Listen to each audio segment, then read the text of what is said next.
The only previous meeting occurred a year ago at Chapel Hill, where Sparky's Gamecocks exploded on defense. Antonio Walker blocked a first-quarter Tar Heel punt, and Stephon Williams ran it in for the game's first score.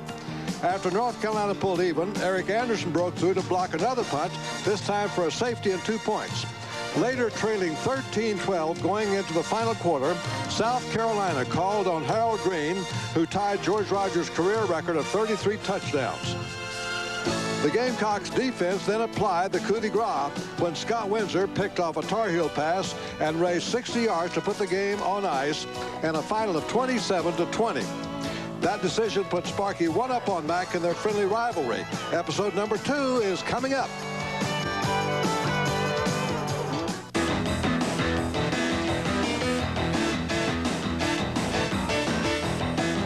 Sportsnet presents University of South Carolina football.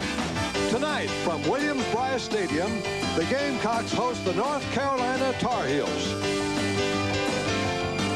Tonight's game is brought to you by the South Carolina National Bank and by Buy Low. Buy Low, the name fits.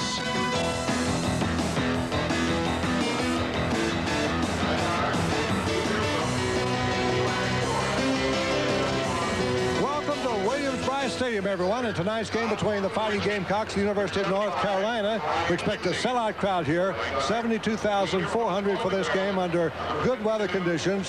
If things have cooled down just a little bit here, there's a slight threat of rain, but we think perhaps that has gone by the boards, and just a little bit of a breeze coming through Williams-Brice Stadium tonight. So it should be ideal conditions for a great game between these two old rivals who have played off and on since 1903, which is quite a long time. I'm Jim Thacker, delighted to have you join us again, and happy to be back with Max Renninger. Thank you very much, Jim. It was ideal conditions back in 1974 when I played my first varsity game here against these same Tar Heels. I'm looking for a great game tonight, and I think it'll be just that. Okay, Max, we're going to let Darren Parker do most of the punting tonight, so you just sit back and enjoy the game. And now let's go down to the other member of our announcing crew for tonight's game.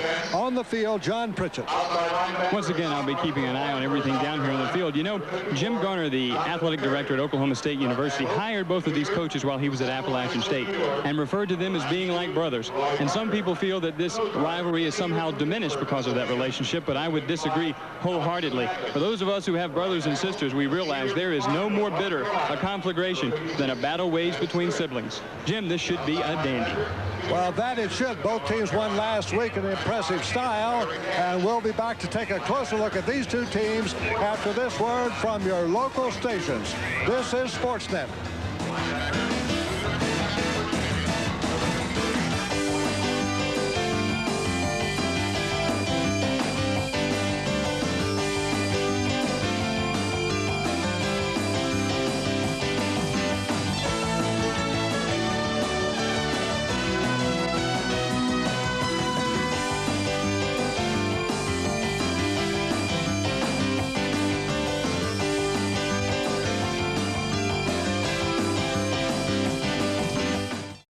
Since 1903, and what's more, they meet for bragging rights for this 1990 season. North Carolina against South Carolina, a series that saw South Carolina win a year ago in Chapel Hill. But this much we know about North Carolina. They expect to be much improved this season, and they'll count heavily on the running game. They sure will, Jim. Eric Blunt, their 5'8", 190-pound running back, is going to be asked to carry much of the load at the running back position. They're missing their big gun, Jordan, back there, so he's gonna have his work cut out for him tonight. And much like South Carolina, North Carolina's true strength probably comes on the defensive side. Certainly have the pair of dandy linebackers. Dwight Hoyer and Toby Thigpen, unbelievable linebackers. They're two of the probably top linebackers in the ACC. Hoyer led the league, the ACC last year in tackles. Thigpen was right up there with them. Well, Thigpen is a vicious hitter. As a matter of fact, it was he that put Randy Jordan out of commission in preseason practice. As for South Carolina, well, how much better can they get defensively than they were a week ago against Duke University when they shut down that potent offensive machine? And they're led by a couple of real veterans.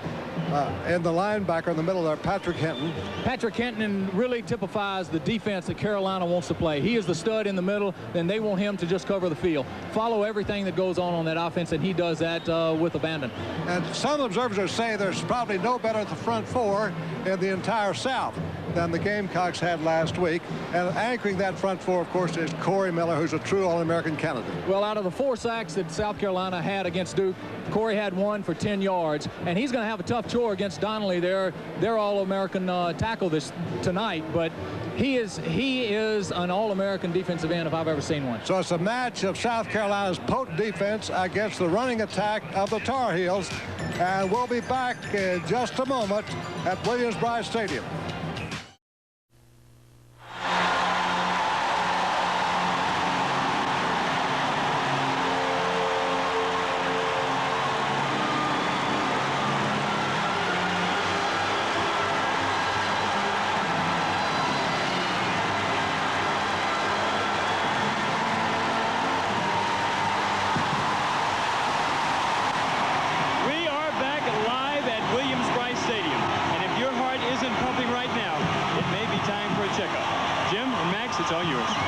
Okay, John, the familiar strains of 2001, which in that year will mark the University of South Carolina's 200th birthday, and that ushers out the Fighting Gamecocks of 1990. A team that last week defeated Duke 26-10, while North Carolina was disposing of Miami, Ohio, 34-0.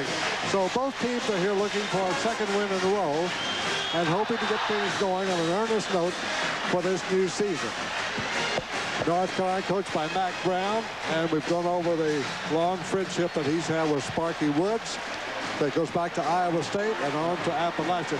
Here's the weather condition, 86 degrees, relative humidity 63%. The winds coming out of the northeast about 10 to 15 knots. We expect the skies remain partly cloudy with about a 30% chance for some shower activity. Let's go back to John for the toss of the coin. All right, Jim. Our referee is James Knight. He will have the call. He's going to flip the coin tonight. The rain is beginning to come down, and here's James Knight's call. Well, as the team shake hands, the captains for the Gamecocks, right. Corey Miller. Here's James Knight. You will call it. That's your head. That's your tail. If I drop it, we'll flip it again, okay? Tails. Tails. It is a tail. You defer. All right, just one moment. The Gamecocks will defer to the Tar Heels. Todd Burnett has a call. Will defer to the second half. The Tar Heels will take over in the first half. Won the toss and will defer to the second half. Gamecock will receive. There are the officials for tonight's game. James Knight's the referee with Tom Locke, the umpire, and you saw the rest of his crew. South Carolina has the choice now for the opening kickoff, and we look for them to take the football. And North Carolina will defend. And they'll defend the south goal, which is to our right, which means that they will give North Carolina the advantage of the small win that we have here in the first quarter. So South Carolina will receive the opening kickoff. There you can see in your picture some of the light rain that's begun to fall here just moments away from the opening kickoff of this game. North Carolina won the opening toss and elected to take the choice to start the second half. Last time these two teams met, of course, in Chapel Hill a year ago, South Carolina 27-20, the winner, with that great defensive effort. Interceptions and block punts highlighting the day. There's Sparky Woods, beginning his second season as head man of the Gamecocks, one of the most promising young coaches in America. And now the Gamecocks send back a couple of speedsters. They've got Eddie Miller back in deep kickoff return position. We're looking to see. I don't think it's going to be Robert Brooks back there. It looks like Frank Adams, a freshman, will be back on the left, and back on the right is Eddie Miller, probably the fastest of the Gamecocks. And kicking off for North Carolina will be Clint Gwaltney, a junior from Shelby, North Carolina, who's their kicking specialist. And he'll kick from the 35 into just a slight crosswind, only about 10 to 15 knots. Miller and Adams are back deep and waiting around the 5-yard line. Here comes Gwaltney. Gwaltney sails it high, and Adams backs up at the 3. Adams up the middle, over the 15 and spilled at about the 20-yard line. And it is Bracy Walker, a defensive back, that brings it down. A 17-yard kickoff return by Adams. And South Carolina. So here's the offensive lineup. Quarterback Bobby Fuller had an impressive debut last week after his transfer from Appalachian a year ago. Starting with the backfield, Big Mike Dingle at tailback, 245 pounds. George Rush will begin again at fullback and share that position with Ken Watson and Leroy Jeter. There are the receivers. Brooks and Miller are flyboys on the tight end, Charles Stewart. The interior line, and here are the tackles, the key men in the blocking. Ike Harris not starting again. Up the middle comes Dingle, gets a little bit of a crack. Drives it out to maybe the 23-yard line, picks up about 3 yards on the play. Defensive line for North Carolina. There's the middle. Barker and Trip good ones, but Alex Xenakis probably the tough man in that threesome. Jonathan Perry and Eric Gash are on the wings. Tommy Thigpen and Dwight Collier, outstanding linebackers. Here are the cornerback. Doxy Jordan doesn't have a lot of speed. Look for South Carolina to hit that. Massey and Jones are the deep safeties. It is 2nd down and 7 from the 23-yard line. Bobby Fuller with his second play. Gives again to his big tailback. And Mike Dingle looks like he slipped a little bit. He tried to cut it back over the left side. Roy Barker, the left tackle for North Carolina, made the start. Number 92, a 283-pound junior from Central Islip, New York. A great potential young Barker has. They think he's going to be one of the fine defensive linemen for them. A change at tight end now as Mike Whitman comes in, replacing Charles Stewart. It is 3rd down, and here's a possession play for Bobby Fuller. He was very good last week on the 3rd down plays. Fuller is back, fires it down the side to Miller. Miller at the 30, and he's got the 1st down as he's tumbled out of bounds, and a flag goes down. It might have been a late hit. Cliff Baskerville made the stop for North Carolina. Completed pass from Fuller to Eddie Miller, gets the 1st down, then the flag is thrown. Let's look at it. Jim, I think the weather's having a little bit to do with it. This didn't look, you know, like a real, well, it was a real good pass. Eddie Miller made a great move on it. Just went out about 10 yards, turned around, made a good completion. There was the late hit. Personal foul against North Carolina. That's going to cost the Tar Heels. Cliff Baskerville came in there late. He's a white, he's the corner linebacker who plays the boundary. And that time he was playing on the left side near the sidelines. So it's a 15-yard walk-off favoring South Carolina. Brings the ball up to the 47. 1st and 10. South Carolina now at their own 47-yard line. And that pass play plus the penalty dropped the Gamecocks out of a deep hole. Rich Sweet comes in at left tackle. Sweet is coming off, and we may have Ike Harris in there for the first time. He is. Ike Harris, number 60, has reported in. This will be his first play of 1990.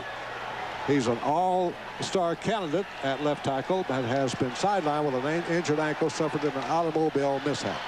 1st down play now for Bobby Fuller. First time he ran 1st down, he gave the ball to Dingle on the play through the line. Here we go. Back comes Fuller. Fires it over to Brooks. Over the 50 down to North Carolina 46. Doxy Jordan hitting down the left side cornerback on that play. And they'll spot it on the 46-yard line. Little 3-step drop. Sets. Hit Brooks. Throws it outside a little bit. Robert makes a good double catch here before it hits the ground. And really makes good yardage off of it. Well, of course, they'd like to get Brooks out with some running room because of his tremendous speed. Pickup of 7, 2nd down and 3 for the Gamecocks. In the backfield now, and they pitch the ball to Dingle. Dingle is hit behind the line by Barker and taken down for a loss. Big Barker, 283 from tackle, crashed through that time, and nobody blocked him. So if they were counting on Ike Harris that time, he wasn't there. Here's a change as Pitchko comes in at a wide receiver spot, and out of there comes Stewart, the tight end, which means we expect to see South Carolina some kind of a spread right now with 3 wide receivers, Brooks, Pitchko, and Miller in the lineup. And there they go. Pitchko wide to the left, Miller wide to the right, and Brooks set in the slot on the right side. Kind of a spread out here, a passing formation for South Carolina, and Fuller with pretty good protection. Up the middle goes to Brooks. Brooks down over the 45 after juggling that catch, and looks like he has a 1st down. Good pressure by Roy Barker again. Was right at the top of Fuller, and he had to get rid of the ball in a hurry. It looked like a middle screen. Jonathan Perry went back to make the stop, but it's 1st and 10 for the Gamecocks. They bring Brooks in motion, send him into a middle screen, really sucker the defense in quick. There's Brooks right in the middle, has a little trouble hanging on to the ball, but really makes a good gain out of it. So South Carolina wasting no time going to the air here on this opening drive of the game. They're down to the North Carolina 43, and it is 1st down and 10 to go. Here comes Pitchko in motion. They give us to Dingle. Cuts back. Dingle ridden down harder on the 40. just a short gain of about 2 or 3 yards. Dwight Hollier with his first hit of the ball game from his linebacking post on the weak side. And J.R. Bolden, who's backing up Samakas at nose guard, helping out. There's Robert Brooks from Greenwood, South Carolina.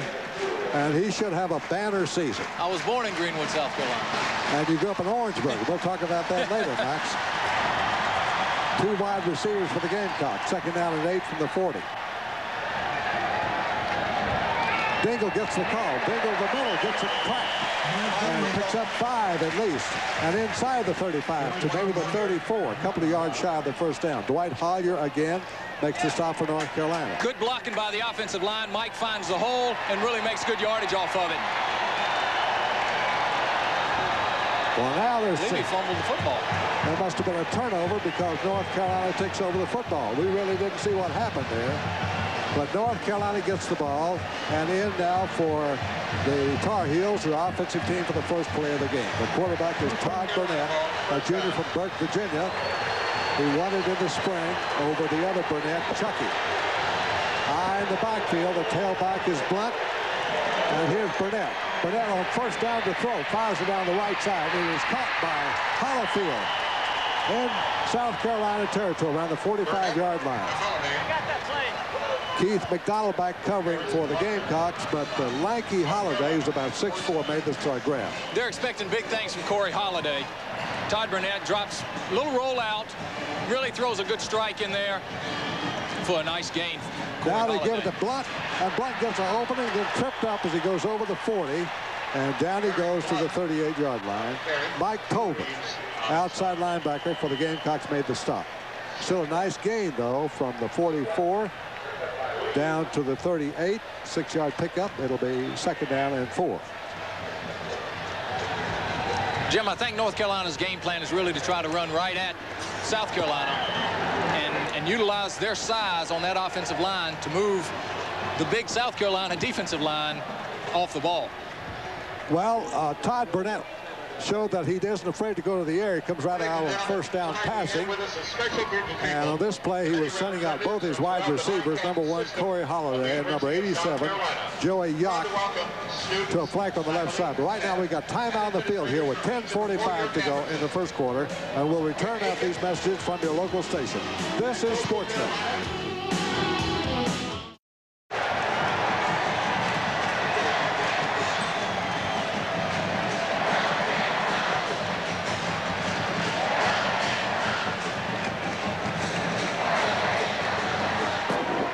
South Carolina tried to take advantage of the game's first turnover, recovered a fumble back in their own territory. Now they've taken it down to the South Carolina 43.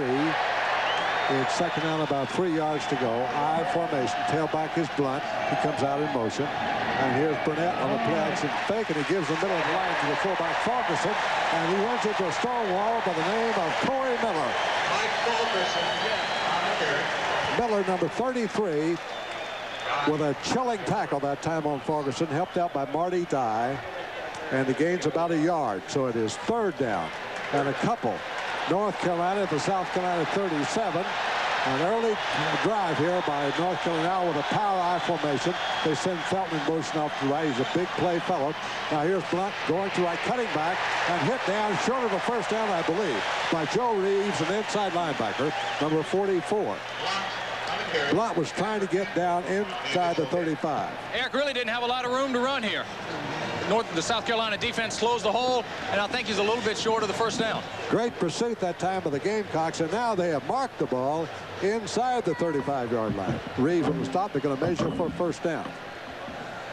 His motion was to carry a little bit farther than it looked, and it is. Yeah. First down for North Carolina at the 35-yard line. So the Tar Heels have kept their drive going here in the early minutes of the first quarter. Unable to do anything in their first possession, they stopped the South Carolina march with a turnover fumble down inside their own 40, and now with a pass play got them started. They have come back to the 35 of South Carolina, 1st and 10. I formation. Burnett back and looking. Burnett gets rid of the ball just in time, incomplete. Intended for Yock. Sideline pattern to 30. And Miller was really coming hard. Patrick Hinton also was coming on a little bit of a linebacker blitz that time by South Carolina. Get your Gamecocks second. And it's second down and 10 at the Gamecocks 35. If you're winning about field goal, we can tell you that the Tar Heels are in range for Gwaltney right now. He'd have to go about 51 or 52 yards, but he has the capability. Felton is in there at wide receiver on the left side to give to Blunt. He's dropped for a loss. Corey Miller again for South Carolina's defense on a big play. I think Corey Miller's pretty fired up about playing these North Carolina Tar Heels. That's the second good play he's made. Eric Blunt tries to run off left tackle, and Corey was right there meeting him face on.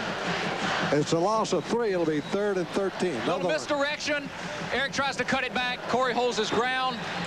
Hits him for a nice loss. Well, Miller has such tremendous speed in addition to his size and strength. And now it's 3rd and 13 for the Tar Heels, and Burnett is looking. Burnett, the right sideline, caught by Blunt out of the backfield and out of bounds. No, he did not go out of bounds. He went down on the 32. Patrick Hinton was there to cover him. It's way short of the first down yardage needed, and it'll be 4th down for North Carolina, and Gwaltney's in the lineup. Clint Gwaltney, a kicking specialist from Shelby, North Carolina, scored 10 points last week against Miami, has hit 7 out of 17 field goal tries for his career, including one at 47 yards. This one will be 48. This will be his longest if he hits it. Gwaltney gets the kick away. It looks pretty good. And it is no good. It's outside to the left. South Carolina has turned back the first Tar Heel threat. Antonio Walker was in putting pressure on Gwaltney as he had to hurry that kick a little bit. So the first threat is gone for no score. And with 8:16 to go in the first quarter, we take a break here and we'll be right back.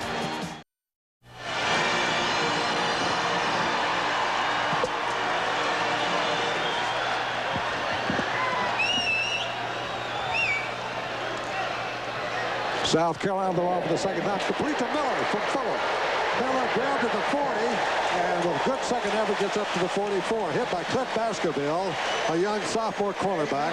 Roy Barker was again putting pressure on Fuller, but Fuller stood in the pocket and rifled that ball out to Eddie Miller, his speedy wide receiver. I think South Carolina's going to take advantage of North Carolina's slowness in the secondary with their speedy wide receivers. Eddie Miller runs a good out route.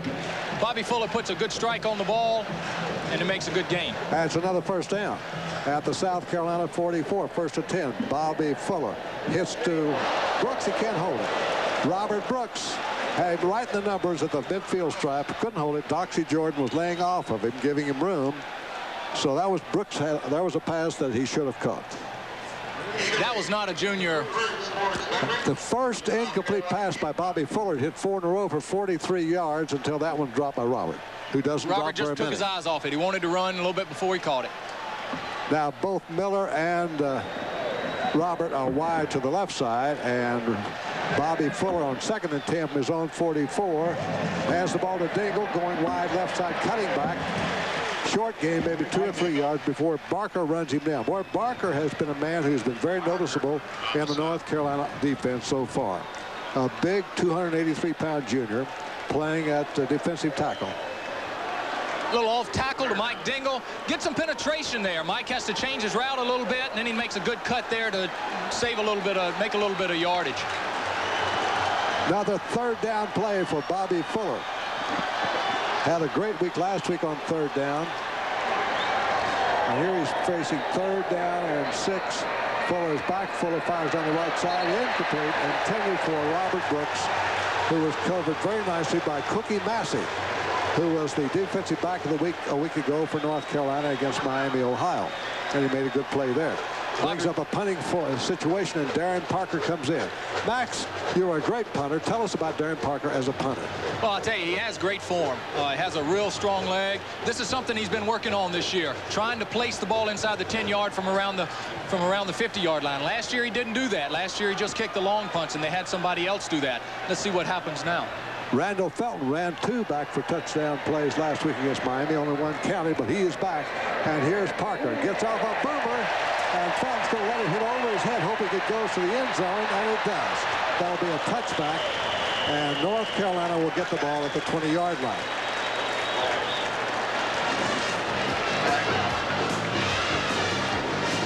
score. 7 minutes to go in the first quarter. We'll return after these messages from our local stations. This is Sportsnet. Face mask penalty is the signal given against South Carolina. So North Carolina's going to get a little bit better field position than we first thought. A 52-yard punt by Darren Parker, 53 yards, no return, out to the 20, and now the face mask penalty is going to be added on. This is something that Darren was working on in pregame warm-ups. He was around the 50-yard line, really trying to get good hang time, really try to drop the ball about on the 10-yard line.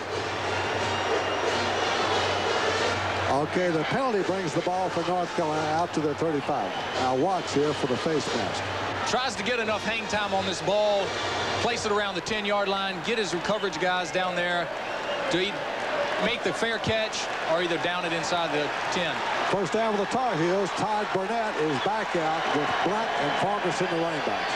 Burnett, good protection. Burnett tipped, intercepted, and back comes Tolbert. Tolbert at the 35, and South Carolina has the ball. Marty Dye really put pressure that time on Todd Burnett. And he put a little bit extra steam getting rid of it. Well, you'll see what happens. I don't know if he felt the pressure from Marty Dye because it was on his backside. South Carolina got their hand. Well, it was off the receiver. Mike Tolbert was alert enough to really double catch the ball again. Great break for South Carolina. Well, that's why you run all those tip drills. You run them day in and day out just for that reason. And there it pays off, and South Carolina gets the ball, and great field position at the North Carolina 36. Second turnover again, one for each team. Bobby Fuller back at the throttle now for the Gamecocks. Here's Fuller back, faking. Fuller looking, Fuller throwing into the end zone. There is Brooks. Beyond the end zone, Brooks catches it, but it's incomplete. Brooks had to get 1 foot down in bounds, and you saw he was beyond the end line when he started that long pass by Bobby Fuller. They've run the delay. They've run short passes to the outside. Now they fake the delay. Bobby pumps one time. I think he might have held that ball a fraction too long. Robert had his man beat, and he just sends him out of the end zone with the pass. Great concentration by that time by Brooks, but not a bad call. After a turnover, you try to catch a team down a little. Excellent call. Second and 10, South Carolina at the North Carolina 36. Fuller. Rush. Gets a release pass out on the left side. Out of his rush. Rush for first down and more inside the 20. Jay Killen threw a great block from center that time to spring George Rush. And before Doxy Jordan could find him in the secondary, he was there for first down. Late development. Bobby had a little trouble with the snap. Really a weak side screen.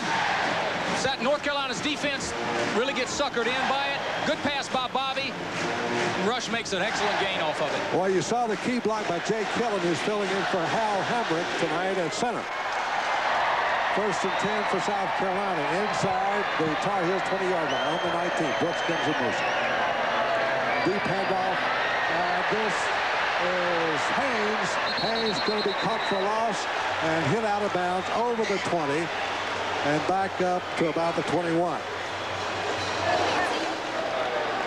Rondell Jones, a free safety, sniffed that play out. And when Albert got this ball, North Carolina got good penetration, really made him change his ground right there. Cookie Massey made a good play. He didn't have anywhere to go, and Rondell Jones really made an excellent defensive play. Well, Massey actually went out and made the initial hit on him, and then Jones helped. Here's Fuller again on second down. Fuller to the end zone, and it is touchdown to Brooks.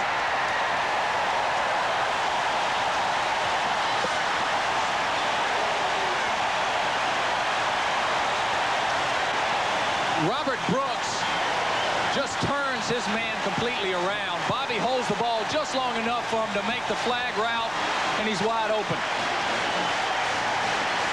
Doxy Jordan was the corner, and he really just made an excellent move on it. Robert went to the post, went back out to the flag. Touchdown. Bobby actually ran a good blitz there with him, but his column only going to point after. And Mackey now with 90 in a row without a miss in his career, and South Carolina takes the lead. Young man's consistent. He's got a very consistent leg. 5:29 to go in the first quarter. Only 1 second difference from the stage they scored against Duke in the first quarter. It was 5:28 to go a week ago. And now they go up 7 points on North Carolina. 7-0. Gamecocks. Let's go down the sidelines for John. One of the worries in this game with the rain coming down would be a wet field and the kind of conditions. How would the players react? You saw Mike Dingle stumble a little bit earlier and slip. I'm holding in my hand a Nike cleat that is the standard cleat the Gamecocks wear. As you'll see the outside of it, this is built for rain conditions. The NCAA prohibits teams changing their cleats during a game. So the Gamecocks have this. They wear it whether it's wet or dry, but I'm assured by Jim Shealy, the equipment manager, that this is perfect for rain conditions. Jim? Now all we got to do is keep the rain away, right? If that field gets too muddy, I don't think anything's going to hold them up. South Carolina breaks on top. After the interception, they made their turnover count, and led by Bobby Fuller's passing, paid off with a 20-yard pitch in the end zone to Robert Brooks, as Brooks scores another touchdown. He had one last week, his second one of the season. Jim, this is interesting the way they line up for their kickoff. It really keeps the receiving team off guard. They don't know whether they're going to onside it by huddling up there or kick it deep. This time they spread out. Mackey deep. Back at the goal line is Blunt. Over the 20. Blunt with good speed at the 30 and a good open field tackle. Nails him at the 32-yard line. Hit by Keith McDonald. Fine return, 37-yard return by Eric Blunt, and then Keith McDonald with a sure-handed tackle stopped him on the 34-yard line. So it is a first down for North Carolina after on 34. Quarterback is still Todd Burnett. Tailback is Eric Blunt, who stays on the field. Fullback Fulkerson. And it is Burnett throwing off in the flat here, and it's grabbed over here by Julius Reese. And Reese gets upfield over the 40 before Leon Harris catches up with him on the 43-yard line. So that's a nice pickup of about 9 yards. Eric Anderson was injured this week in practice, and Stacy Robinson is out there playing a little soft. Makes a good catch, gets good yardage off of it. North Carolina's got close to a first down. We're going to measure to see if it is a first down now. Play went for at least 9 yards and maybe went for 10. Let's see. They'll bring the ball over to where they have spotted the ball on the end of the play. And it looks good by inches. A first down for North Carolina at their own 44-yard line. 7-0 South Carolina in the lead. 5:13 to go in the first quarter.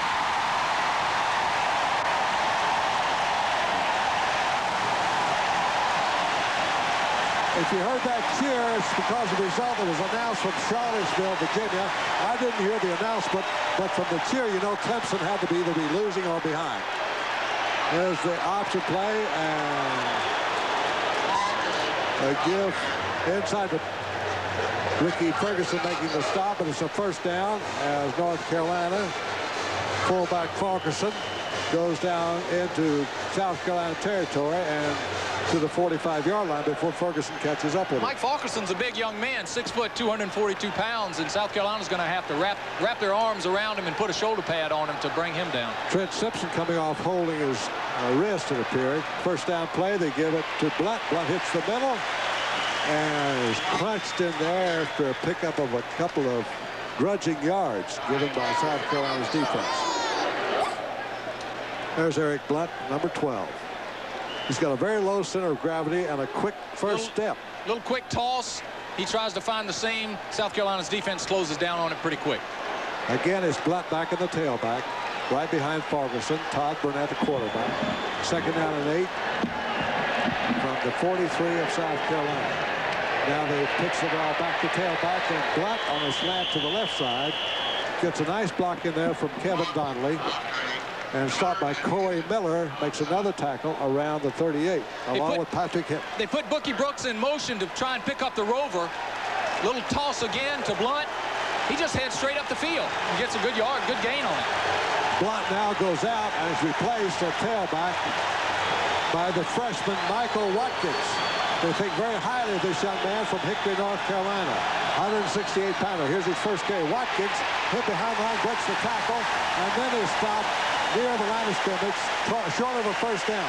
Patrick Hinton with good penetration slowed him down, and then Watkins was stopped. This is what South Carolina's going to have to do. They're going to have to get in the backfield to really disrupt things. Eric Blunt, you can't give Eric Blunt or Michael Watkins room to see the hole. And he made Patrick Henton got in the backfield, disrupted the play, and the gang could converge on it. South Carolina did a good job of converging on that. Todd Burnett asked for timeout here so he can go over and talk with Mack Brown and Darrell Moody, the offensive coordinator.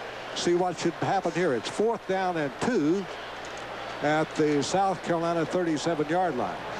Actually, they got about 1.5 yards to go, but we got to call it 4th and 2 in the neighborhood of the 37. And here's a big decision coming up for North Carolina. So they try to pick up this short yardage and keep this drive going. Mack Brown's going to make that decision. There's young Mack Brown right there. Mack Brown, despite 2 disastrous seasons, winning only 2 games and losing 20, has still commanded unbelievable support from the North Carolina following. They have given him all the support in the world, and I think they're going to let him get his guys in there, get his players in there, and see what he can do with it. He's got one of the youngest teams in the ACC right here on the field. They probably start more freshmen than any other team. And they've got a very young team. I think they have 3 seniors on their entire starting units. David Bybee just got a huddle in down there with his defensive team here about what to look for. 4th down play. North Carolina will go for it in the power I formation. Burnett to his tailback. There's a whistle. And we have movement in the line. A flag down. If it was South Carolina moving for getting in there to make contact, an illegal procedure against North Carolina. So that'll be an automatic 5-yard penalty. Left tackle. Saw the left tackle jump after his hand was set. Can't do that. Corey Miller jumped off after the fact, but the penalty was already called on North Carolina. Now they'll have to punt. That makes Mack Brown's decision easy now. He brings Scott McAllister, his great punter, in. McAllister averaged 45 yards, 45.7 in his opening game on 9 kicks. Had one of 57 yards.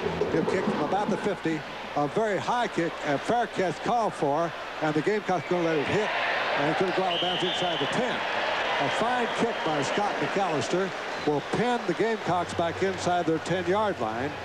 They'll have to start in the hole. This young man has had a very good career at North Carolina. Had an excellent game last week against Miami of Ohio. Averaged 45 yards a punt, and that's with the 26-yarder out on around the 10-yard line. He is known for trying to kick the ball to the corners, and he did a good job there. The ball's out on the 6-yard line. Bobby Fuller comes back on the field with his 2 wide receivers, the very speedy Eddie Miller and Robert Brooks. And Fuller now is going to bring Brooks in motion. One setback back there is Dingle, and Miller gives to Dingle, hesitates, comes through the middle, gets a little bit of a crack, and knifes his way out over the 10, gives the Gamecocks a little more breathing room. Rick Steinbacher makes the hit for North Carolina. Albert Haynes with a little stutter step here at the line of scrimmage, finds a good hole, slashes through it, and really gets good yardage and gets them out of a hole. Their backs were right at the goal line. Good call, Max. It is Haynes in there, not Dingle. Haynes still the tailback. And it is 2nd down and 5 now from the 12-yard line. Fuller going to throw. Fires to Brooks over his head. Incomplete. Doxy Jordan was over there covering. Could have been a dangerous situation for South Carolina with a high pass tipped almost by Brooks. And that could have been up for grabs. And disaster lingering in the shadows.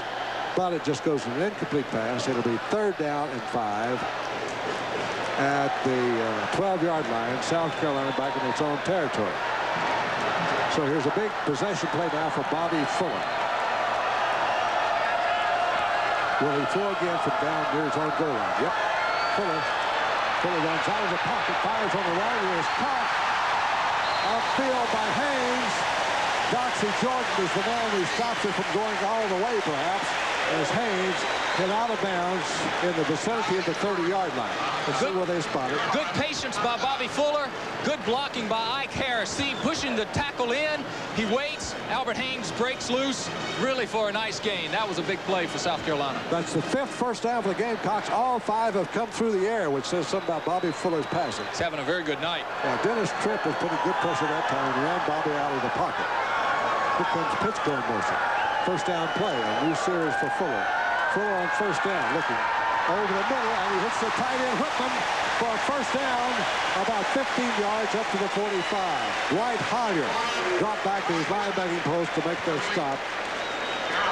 As Bobby Fuller cited his tight end. This is a new wrinkle to South Carolina's offense from last year. They're finding that tight end, and I think it's going to add a new dimension. Good blocking by the offensive line. Whitman takes sort of an outside release, gets behind the linebackers, and Bobby hits him with a good pass. Another first down for Fuller.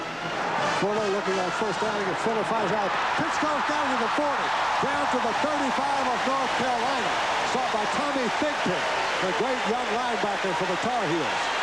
But Bobby Fuller continuing to strike through the air. Bobby Fuller, a full drop back. Pittsco runs a good route, gets Rondell Jones turned around again. Bobby finds him right between the seams. Pittsco makes a very good catch and a nice run after the catch. Tripp again was coming on in a blitz for North Carolina and a rush for North Carolina, but couldn't quite get there in time. Another first down for the Gamecock. Up the middle, Haynes runs into a stone wall, and he's smothered around the 32. Kurt Brown making the stop that time for North Carolina. They'll put it at about the 33 or 32. Let's see. They unpile him on the 32-yard line. And that's a pickup of 3. It'll be second down and 7. Sparky Woods going over that game plan. Sparky talking to his defensive backs along with David Bybee, his associate head coach. Fuller on second down. Fuller with plenty of time. Throw short, incomplete. Threw that ball too short and into the ground. And Jay Killen was down there blocking. He was trying to get Haynes out of the backfield. But Bobby was just being rushed that time by the North Carolina defense. This is the first time Bobby really rushed himself. A little patience. He was getting some pressure, but Robert really made a good out route. Again, Bobby was looking to the right side of the line, probably didn't even see him. Fuller's now hit 8 out of 14 for 125 yards in the first half. And his team leads 7-0. Here's Fuller looking again. Fuller fires the left sideline. Caught for a first down by Pittsco. David Pittsco, number 4, a junior from Medford, New Jersey, who is very reliable receiver. Doesn't have the blazing speed of Miller or Brooks, but sure-handed. Bobby threw a good pass here. I thought he had his feet in bounds. He looked like he might have had him on the line. I'm not down as close as the referee. Maybe it was a good call. Okay, so call it back. It's an incomplete pass. They say that Pittsco does not get 1 foot down in bounds after making the catch. It's 4th down. They're going to go for it on 4th down. 4th and about 8 for the Gamecocks. Let's see if Fuller goes to the air on 4th down. He's been hot. Here's Fuller, 4th down. Fuller goes down the middle, and his tight end touchdown. Charlie Stewart.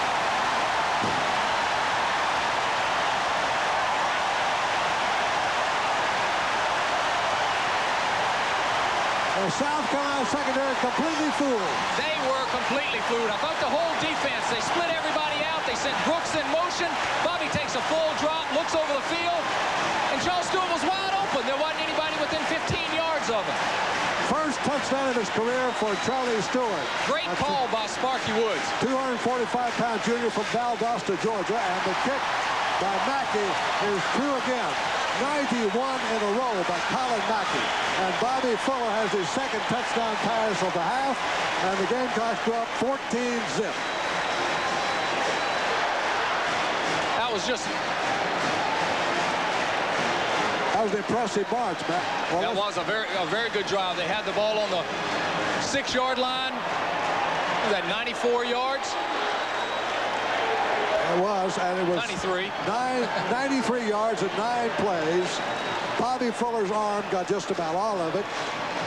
mixing up his receivers beautifully and hitting Stewart, the tight end. He had 2 passes complete to tight ends on that march. That's something I noticed about them last week.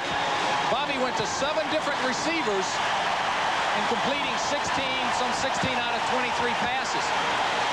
And that's tough to defend. Flag back there by Bucky Brooks and Joey Yock, and Colin Mackey stays in the lineup to kick off for the Gamecocks, who now lead 14-0 after a 93-yard drive. This is what I'm talking about, Jim, about the alignment that South Carolina uses on their kickoff team. They huddle the guys up, they split 4 guys on each side, and then they're either going to go after the ball like that, or they're going to spread it out and kick it deep. The receiving team really has to be on their toes with it. Blunt at the goal line. Blunt at the 20. Blunt with speed. Trip pulled down from behind. He comes over the 30. And Eric Blunt came within a step of breaking that one. A 33-yard return from the goal line to his 33. South Carolina's going to have to bust that wedge up a little bit. North Carolina's doing a very good job of setting the wedge for Eric Blunt. At 5'8", he gets lost behind those big guys. They're doing a very good job. They set the wedge, really just give him a funnel to run in, and he makes an excellent return. That was Eric Brown, the redshirt freshman out of Baltimore. A fumble in the backfield, picked up a Burnett, and he's nailed. Down he goes, and I think that's going to be Kurt Wilson making the stop. Or Gerald Dixon.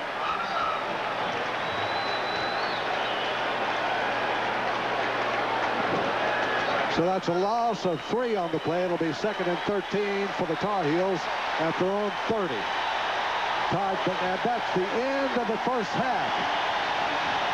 The first half is over. Well, the first quarter is over. Seems like a half, doesn't it? Yeah. That was a long quarter. But it's a good quarter. Good quarter of football. Well, the first period is history, and it's South Carolina 14, North Carolina nothing. From Williams-Brice Stadium in the Midlands of Columbia. And we'll return after these messages from our local stations. This is Sportsnet. All right, one of the themes of the spring was let's get bigger, let's get stronger, let's get tougher. Coach Woods recruited some big guys, and this guy, the strength and conditioning coach, Eric Fears, you had a real busy spring, didn't you? Yes, we did. One of our biggest emphasis not only is to gain strength, but come in August in the top condition. And I think we did a super job, and the emphasis and our goals were set on being in one of the best conditioned teams for our schedule that we play. I think we did an excellent job with our strength levels by increasing in all areas, such as the bench press, the squat, and the power clean, along with coming in great condition. These guys really worked hard, and they paid the price. Jim, you'll notice the difference in these guys as they are pushing the Tar Heels around, and the time of possession will be the key at the end of this game as to how strong and how powerful they were. It was very much in the favor of the Gamecocks against Duke a week ago. There's a dead ball foul against North Carolina, costing 5 yards. It is 2nd down now and 18 from their 25-yard line. Burnett looks over the middle, fires over the middle, incomplete intended for Bucky Brooks around the 40-yard line. Good pressure that time from Gerald Dixon, defensive left end for the Gamecocks. And Burnett faked first and then had Brooks coming on a crossing. He wanted to come over here to the right. Look at the pressure. He has to pump. Leon Harris was making the play to his left side, and it's a good thing the pass was overthrown because the receiver was wide open. Well, then Troy Duke really made him pay after he released the ball. It's 3rd and 18 now, and a deep drop here by Burnett. Throws the screen off to Watkins on the left side. Watkins who raised one hitter, but is smothered at the 30-yard line by Gerald Dixon. So North Carolina with their screen pass picks up only 5 yards. And it's 4th down and 13 from the 30, and a punting situation. And on to the field. Good screen play. Antonio Walker comes up and really makes a good stick and keeps him from getting any more yardage. Good pressure from Keith McDonald and Gerald Dixon. Snap to McAllister, gets the punt away, driving kick. Brooks backing up, has it on the 25. Brooks now cannot get through. Gets a short return, goes down on the 28-yard line. And with 14-14 to go in the first half, South Carolina 14-0. And we'll return after these messages from our local stations. This is Sportsnet. 1 for 4. 2 for 4.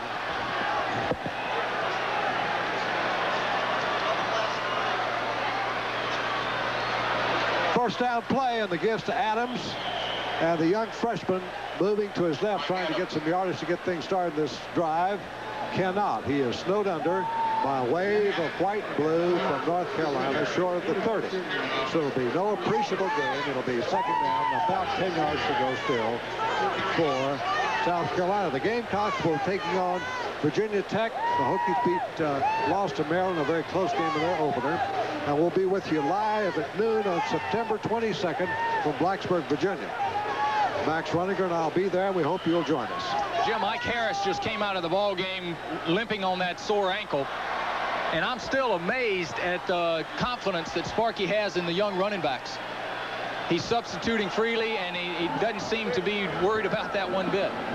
Well, and of course, he believes in Bobby Fuller. He's sending Fuller throws the screen up to Adams, and Adams is nailed for a loss.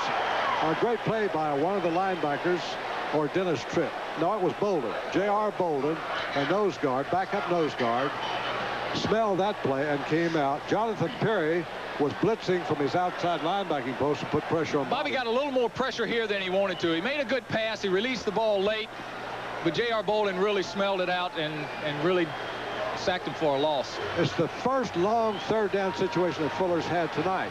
He is 2 for 4 thus far in third down conversions. Now he faces third and about 17. Here's Fuller with it. Nice drop. Sideline pass to Pitchko. He takes it out of bounds, but short of the first down. I don't know whether Pitchko lost track of where he was or not, but he needed to get up to the 39-yard line. He goes out of bounds on the 35.5. Again, good protection by the offensive line. Bobby sets his feet, makes a good pass to Pitchko, standing right on the sideline. The old Fred Biletnikoff play. Just a little short of the first down, though. And upon is Darren Parker, and back deep is Randall Felton, who had a great punt return against Miami for a touchdown a week ago. So he's a dangerous threat. Let's see if Parker kicks away from him. Here's Parker. Boom. A low driving spiral hits in front of Feltner and is going to roll to the 20-yard line and is dead right there. So a nice punt of about 39 yards by Parker. And with 12:36 to go, we'll return as North Carolina takes over trailing by 2 touchdowns.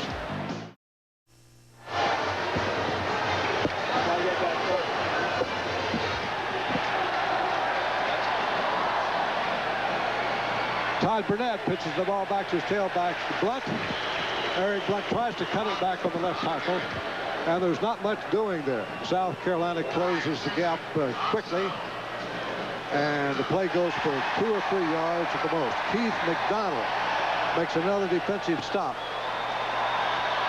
South Carolina's defense was 3 and out with North Carolina last time. We'll see what they do this time. Second down and 7 for the Tar Heels. They send Holiday wide to right. He's the only wide receiver. It's a power eye in the backfield. Now motion goes Yock, and the pitch is back to the tailback Blunt, and he's upended as he tries to slant toward the left corner, cannot turn the corner, and Marty Dye hits him down as he crosses the 25-yard line. Mike Landry and Corey Miller just caved this hole in. Do an excellent job of converging on the ball.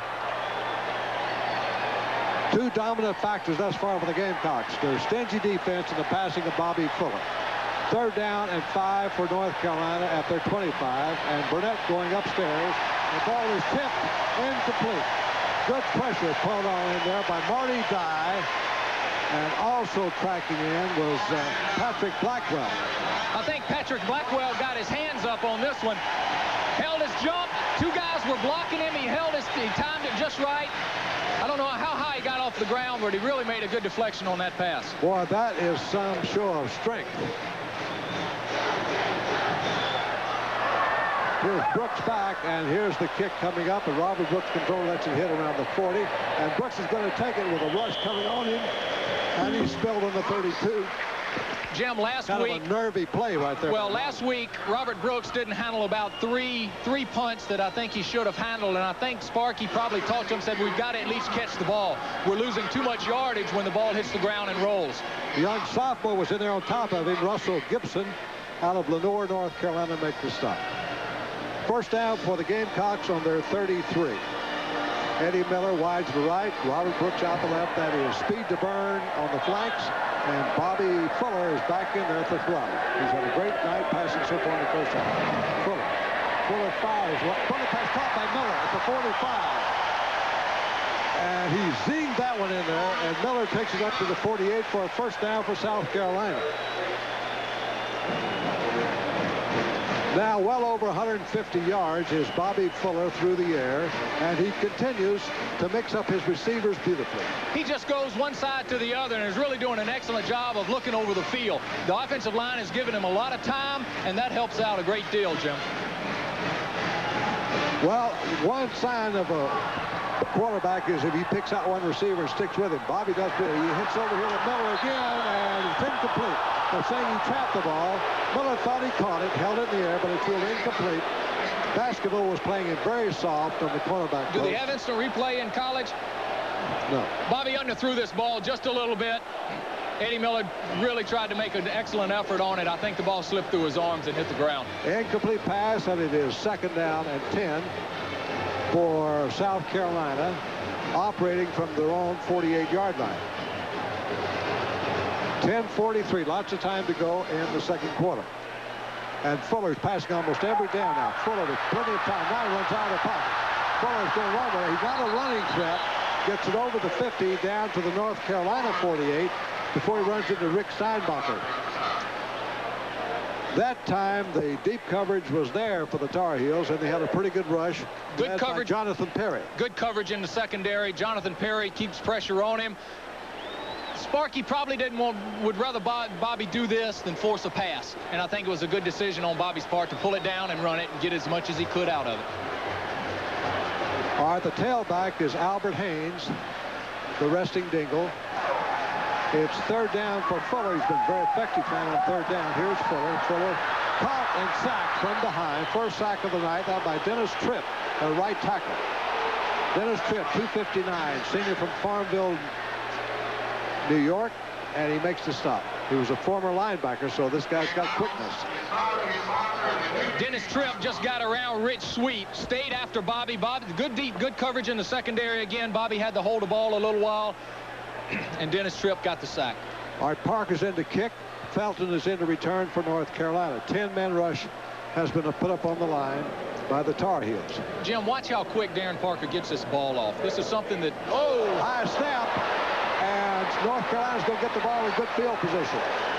High snap, back there by Jay Killen, and he couldn't handle it. So South Carolina commits its second turnover of the first half.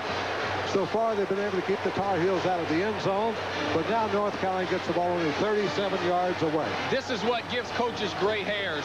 Some special teams play. Really been very effective all night. Gets a high snap. Darren can't come down with it. The best thing you can try to do there is recover the ball.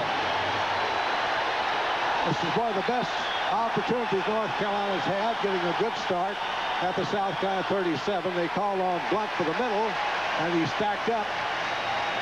Gets no more than a couple of yards. Gerald Dixon, the first man to hit him, and then Kurt Wilson in to help out, playing right beside Dixon at left tackle. Pickup of 2. It'll be 2nd and 8 for North Carolina at the South Carolina 35. I don't think Burnett can afford to stay strictly on the ground, trailing by 2 touchdowns. They're going to have to put it in the air, but the defense of South Carolina is putting a lot of pressure on him. Burnett on the pitch to Blunt, swings outside, being pursued over there, gets away from one tackler, then is run out of bounds by Joe Reeves. Reeves had pressure all the way that time on Eric Blunt. Joe never let up on him. He just trailed him. He stayed after him, finally forced him out of bounds. It was a good play. Ran him down on the 32, pick up a 3 on the play, and it'll be 3rd down and 5 for North Carolina at the South Carolina 32-yard line. As you see Joe here, he just stays after him. I think it says something for Joe's speed, being able to stay up, even though he did have to dodge a little bit. 3rd down play, Burnett going to go to the air, fires to the side. It is caught over by Yock. He's hit immediately in the secondary by Antonio Walker, but I think he has the yardage for a first down. He does, with some to spare, inside the 25-yard line. Very dangerous pass here. Antonio had good coverage on him. Long pass. Yock makes a good catch and gets enough for the first down before the hit. Marty Dye was coming in that time with pretty good pressure, and Burnett did not have all night to think about it. Let's see what Burnett does with a first down in a new series now at the South Carolina 25. Since Brooks in motion, gives it off to Blunt. Blunt hitting a hole off left guard, spins right in the arms of Joe Reeves, and is taken down at the 23-yard line. Picks up 2. That'll bring on second down and 8. Kurt Wilson also had a hand in there for an assist. I'm very impressed with how these linebackers cover the field. Joe Reeves running a man all the way out of bounds, sticking his head in here, making the tackle. They've got an excellent core of linebackers.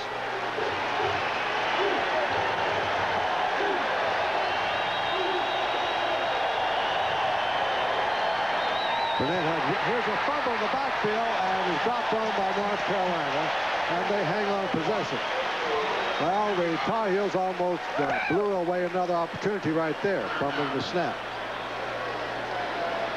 2 problems it looks like on this play, Jim. A little high, hard pitch, and I think Eric Blunt was looking for a hole really before he caught the ball. The loss is back to the 29. The series started on the 25, so it's 3rd and 14 for North Carolina. Here is Julius Reese coming wide to the right. Not coming in motion is Bucky Brooks for North Carolina, and back goes Burnett. Burnett fires for the end zone, but it is caught at the 7 by Brooks, and he goes across the down inside the 5 for first and goal. Walker looked like, and Harris may have gambled for an interception, and that pass was laid right in there beautifully for Brooks, who was in motion. It was really the ball hung up in the air. I think Antonio Walker thought this ball was going to be overthrown and he was going to have the interception. And he was sitting back waiting on it. And Bucky Brooks makes an excellent catch. Goes up high in the air to pull it down. First and goal at the 4 for North Carolina in the power I formation. Eric Blunt, the tailback. They give it to Blunt. He gets left side and he is smothered. Hammered down hard. And the guy hit him with Marty Dye and Cedric Bembry. Cedric Bembry. That's what you call getting knocked in the backfield. He hit him head on and just didn't go anywhere. That's Mike Landry, and he put a stick. Boy, that's getting a bell run. But again, North Carolina shows its colors, running behind Kevin Donnelly and Brian Bollinger and left tackle and left guard. They think that's where their real power is in the line. And now Burnett asks for timeout. So it's timeout for the Tar Heels.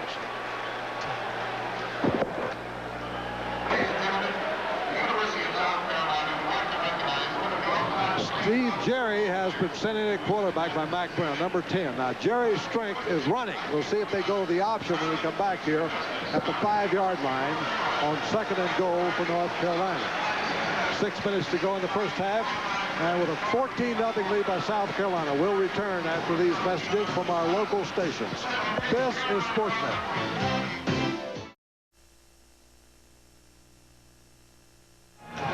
I've got with me Dr. Peel for the University of South Carolina Gamecocks. He's going to comment briefly on the injury to the ankle of offensive tackle Ike Harris. Dr. Peel, how severe is that injury?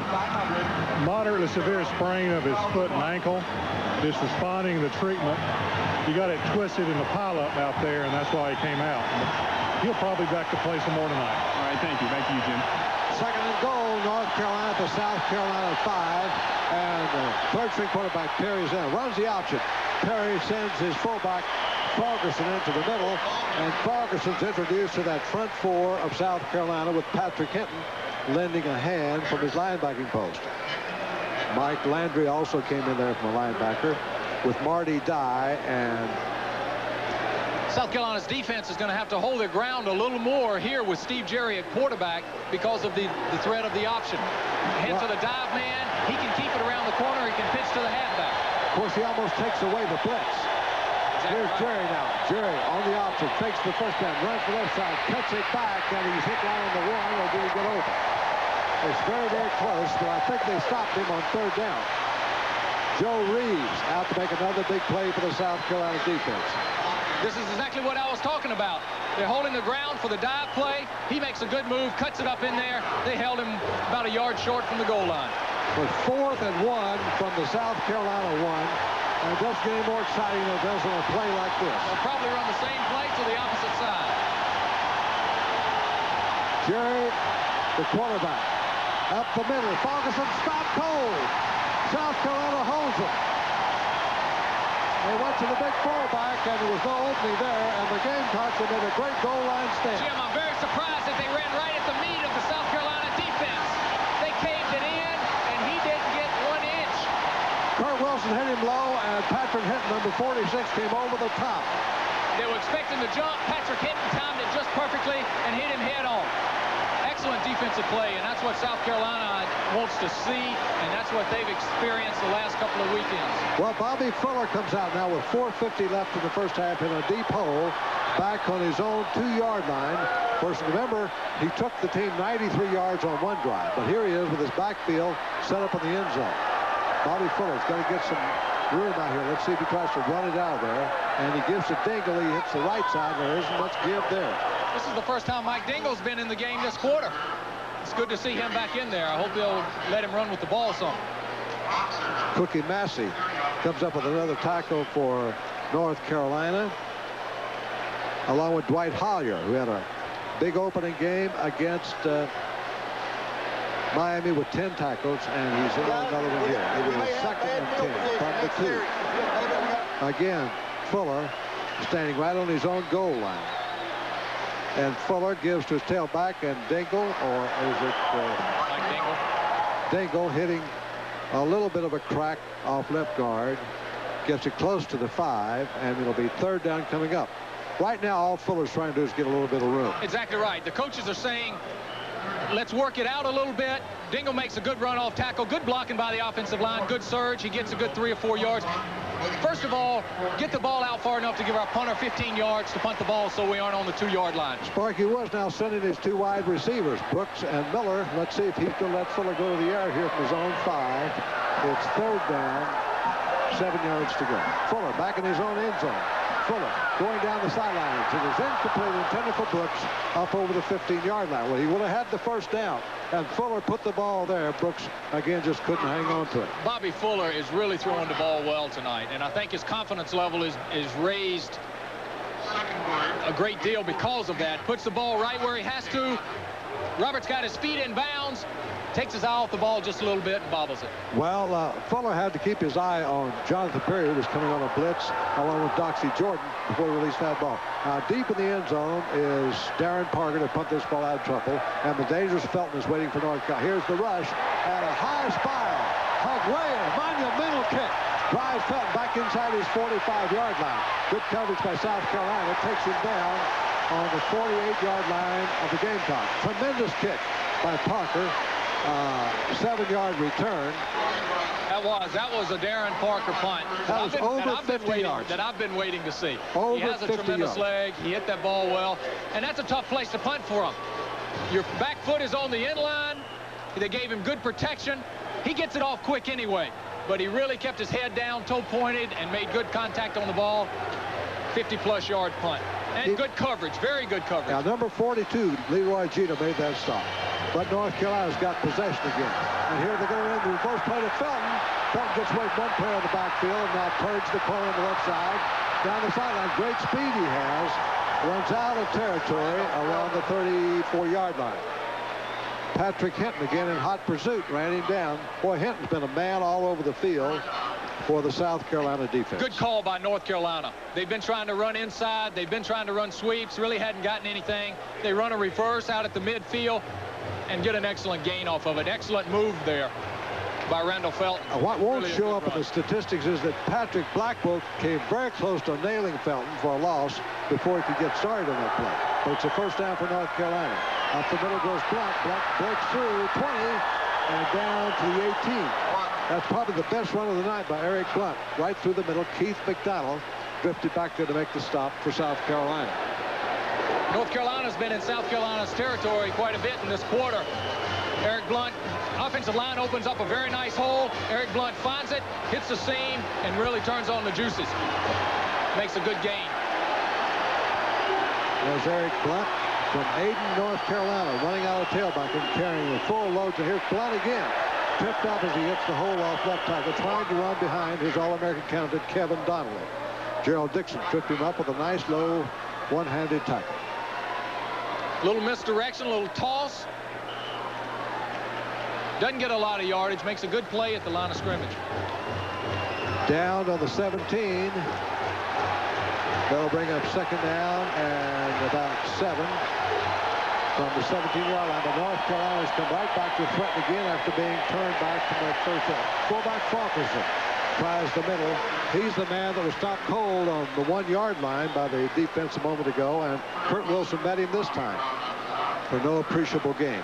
Kurt comes down the line from his left tackle position and really makes a good stick on Falkerson here. Wraps him up nice so he doesn't lunge forward for that second effort and get an extra 3 or 4 yards. Falkerson is primarily a blocker. In 7 carries against Miami last week, he gained only 24 yards, although he did score a touchdown. Now Burnett goes to the end zone, incomplete. Intended down there, I believe, for Brooks or Young. Let's see. No, it's Felton.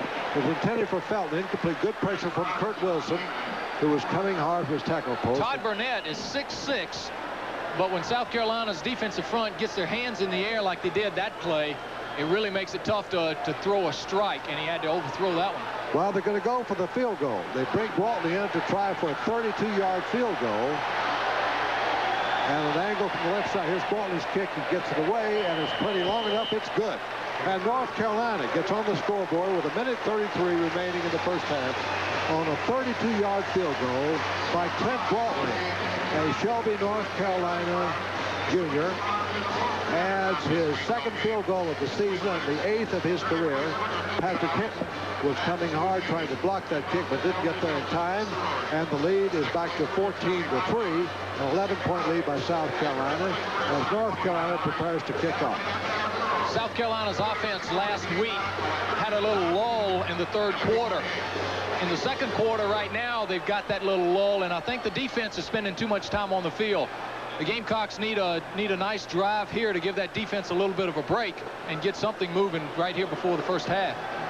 Gwaltney will kick off for the Tar Heels, and 2 speedsters are back there. On your left, number 3, Eddie Miller, the wide receiver, and on your right was young freshman halfback Frank Adams from Gastonia, North Carolina. He was switched from wide receiver to running back in the spring, but he was a high school quarterback, has great quickness, and was a track star down in Gastonia.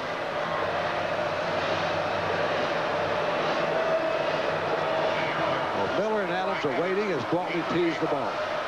North Carolina has finally scored a field goal after twice being stopped on the ground with great opportunities. Here's a high, booming kick by Gwaltney. Miller comes up, takes it on the run for 17. Up the middle of the 30 and is spilled at the 32. So a run back of about 15 yards by Eddie Miller. Start by Bracy Walker, a defensive back. There's the scoring summary. 6 plays, 33 yards. 32-yard field goal officially by 31-yard field by Gwaltney. Let's go down to John Pritchett. Okay, we'll be going to John a little bit later, but the Gamecocks now are set to go. Bobby Fuller is back in there with a lot of wide receivers. Fuller's going to go to the air again, fires it underneath, and it is caught down there by George Rush out of the backfield, and Rush at the 40 cannot get free from Dwight Collier.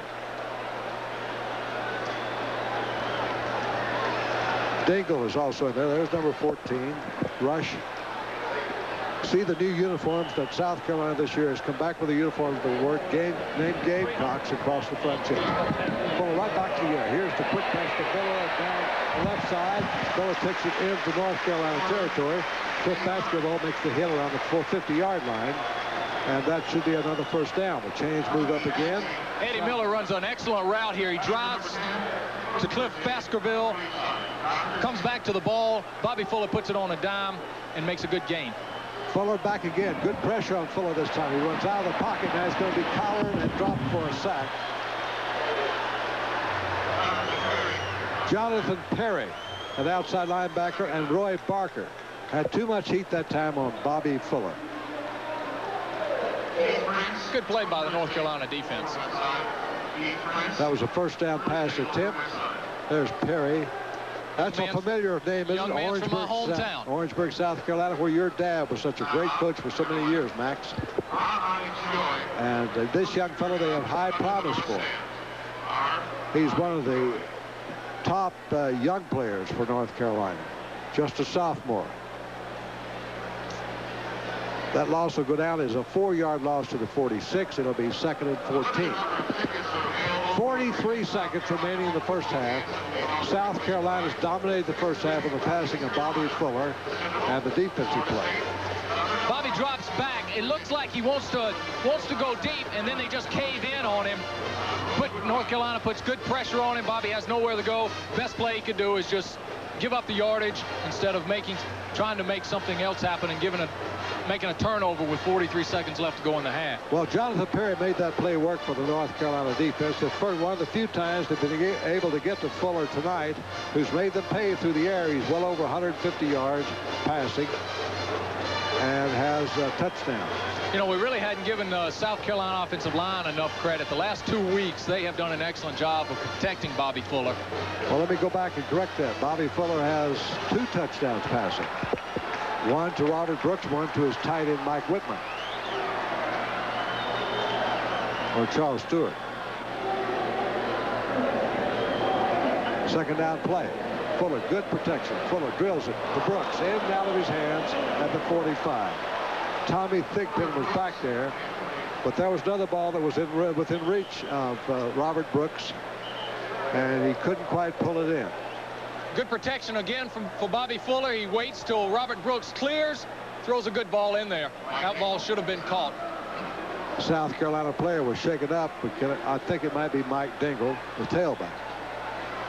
Dingle, who was shaken up on that play, and looks like they're working on his shoulder, helping to protect for Bobby Fuller. Well, Dingle is one guy that South Carolina can ill afford to lose. They lost Jerry Williams before the season started to academic problems. Mike Dingle makes a good block here. It looks like he catches his shoulder right on the knee. Well, he did. He blocked Eric Gash, who's a very fine outside linebacker. Just hope nothing serious.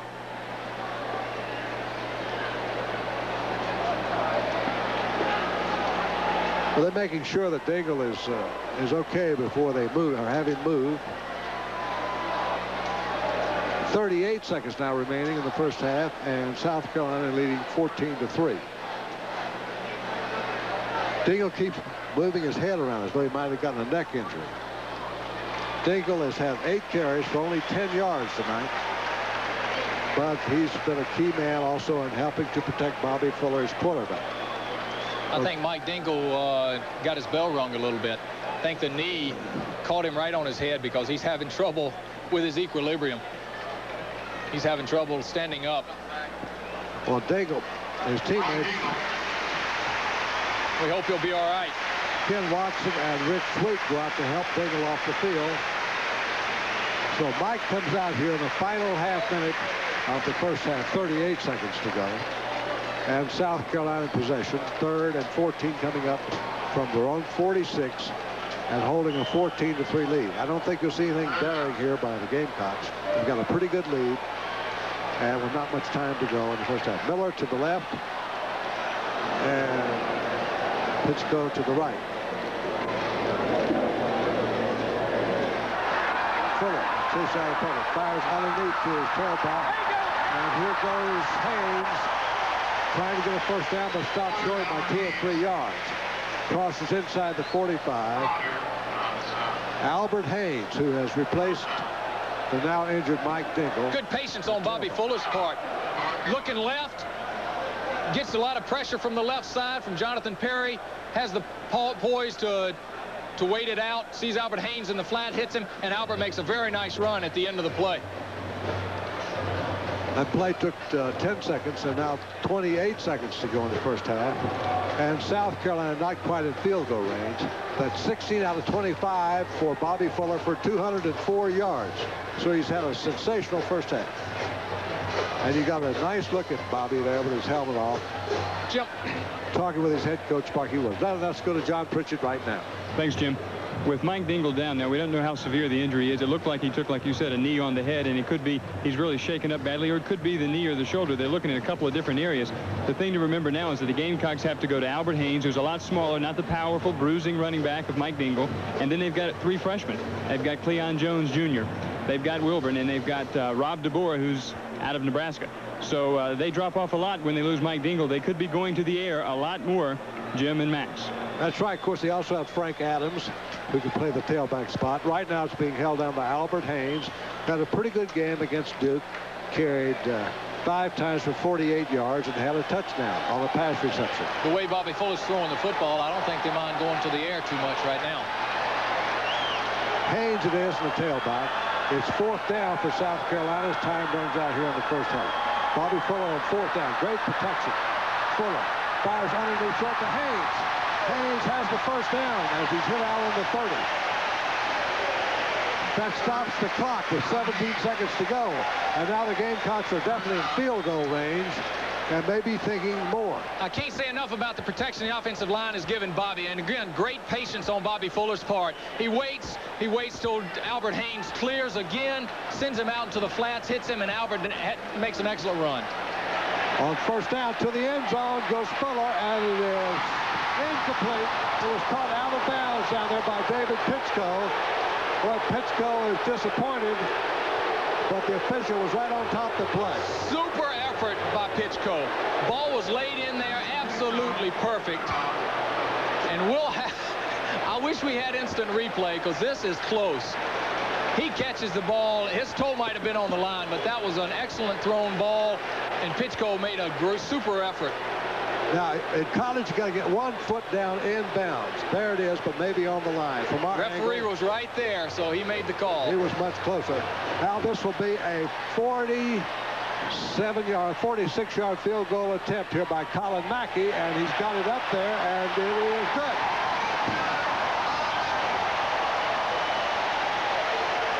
Colin Mackey runs for 46 yards. He's almost automatic inside 40. This one is his longest of the season. He's got 57 out of 78. And the first half comes to an end on a scoring play for the Gamecocks, who get back the 3 points they lost earlier. And now the lead is 17-3 in favor of South Carolina. Jim, you need a few of those. Well, okay, I've got Coach Sparky Woods here. Coach Woods, you're up 17-3. A lot of people thought this game might be a slow-tempo, low-scoring run attack, but you've gone to the air quite a lot. Well, they're real physical on defense, John. We can't move the football running the ball, so we're trying to make some first downs. We've had bad field position. We've given up some early downs and not done a very good job. We had a high snap on the punt, put us in trouble there, but we've just got to fight back this second half. We've given them some confidence, and I know they'll come and play hard. We've got to do the same. How much does the game plan change if Mike Dingle is unable to play in the second half? It won't change at all. I hope he's all right. I don't know what's wrong. We'll find out when we get inside, but it won't change. We'll do what we've prepared to do with the players we got. Thank you, Coach. Back to you, Jim. Well, I like Sparky Woods' attitude. He isn't going to change his game plan no matter what happens. And yet he's disappointed with a 17-3 lead. Yeah, I think so. You know, this is also what it goes back when I was saying how freely he substituted. And I think he has confidence in the guys that he has in there to do the job. Whether Mike Dingle can go or not, he's going to still run his offense because that's what they know. All right, well, an interesting halftime show coming up for you. Halftime score, South Carolina 17, North Carolina 3. Hello. Hello. All right. What an impressive first half passing by Bobby Fuller. 17 out of 27 for 221 yards and 2 touchdowns, and a lead of 17-3 over the University of North Carolina. It's been an excellent first half. South Carolina defense has contained North Carolina's Eric Blunt quite a bit. Their offense has done what they came out to accomplish, I think. Run the ball. They've been throwing short. They've even seen some long balls tonight that we talked about earlier. North Carolina's defense, they've got a good, solid linebacking core. They're working hard. They've gotten to Bobby Fuller a couple of times, and I think we're going to see more of that. Max, I want to hear more from you about this first half a little later, but I want to ask you right now, what's a cockaboose? A cockaboose is an old caboose that was turned into a party in caboose. Okay, we're going to get that full story right now from John Pritchett.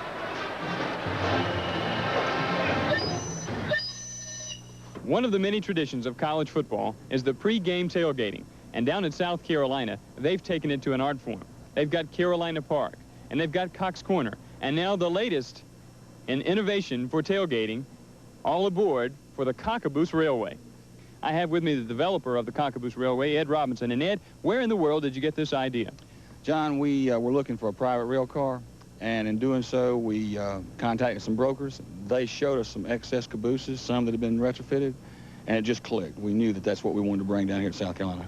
And what made you think you could sell 20 of these to South Carolina tailgaters? Well, I really think we could have sold 40. It was not any problem at all. We had the help of a good friend of mine, Doc Howard, who helped us in the sale, and it just went in 2.5 days. We had them sold. How much would one of these cost? About $45,000 for the shell, and then you can put anywhere from $25,000 to $50,000 inside, and indeed people have done that. Now, these may look like regular cockabooses on the outside, but on the inside it's more like the Taj Mahal. Tell us about the interior. Well, inside, you've got mahogany walls and a great deal of them, marble floors. Each one has their own private bath, air-conditioned, city sewer and water, and also wired for cable TV, which includes closed circuit to the stadium. You've heard it. That's the latest innovation for Gamecock tailgating. All aboard the Cockaboose Railway right outside of Williams-Brice Stadium. Despite the warnings, high-risk alcohol abuse is still a problem on college campuses. The University of South Carolina is trying to change that. As Shelley Creekshaber tells us, USC has become a national role model in the fight against alcohol and drug abuse. It's a toast to a new school year, but you'll find only cheer, no beer at this party. Welcome to Mocktails, one of several activities that's part of the University of South Carolina's national award-winning alcohol and drug program. That's good stuff. Non-alcoholic, huh? In addition to alcohol-free social events, USC has its own Alcohol and Drug Information Center filled with the latest facts on drugs and drinking. Members of a peer group called Straight Talk speak to dorms and classes about alcohol issues. And sorority and fraternity leaders go on retreats to learn low-risk party planning. But the most visible and successful result of USC's alcohol and drug program is Risque Business, an original live production that uses drama, humor, and music to discuss hot topics on campus. Can I fix you something to drink? You know, I think I've already had enough to drink tonight. A group of USC theater students takes its show on the road, performing before thousands of college students throughout the country. Other universities want to model their own program after Risque Business, which won a statewide award last year. And the American Council on Alcoholism recognized USC's alcohol and drug program as the best in the country. But more than paying off in awards, the efforts are paying off with rewards.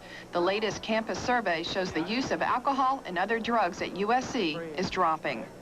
I'm Shelley Kriegshaber reporting. We'll return with a first-half recap, including highlights, after these messages from our local stations. This is Sportsnet. 3 South Carolina leading. We comes back here to Williams-Brice Stadium, and this partisan crowd of over 72,000 has had plenty to cheer about in their game tonight. And Max, we're going to take a look at some of the highlights right now, and any highlight reel's got to show a lot of Bobby Fuller in this ball game. I think so. First touchdown, Bobby Fuller takes a nice deep drop, about a 7-step drop. And what you don't see is the route that Robert Brooks runs. He runs a post corner route and just turns his man around. Bobby has the patience to sit and wait for him.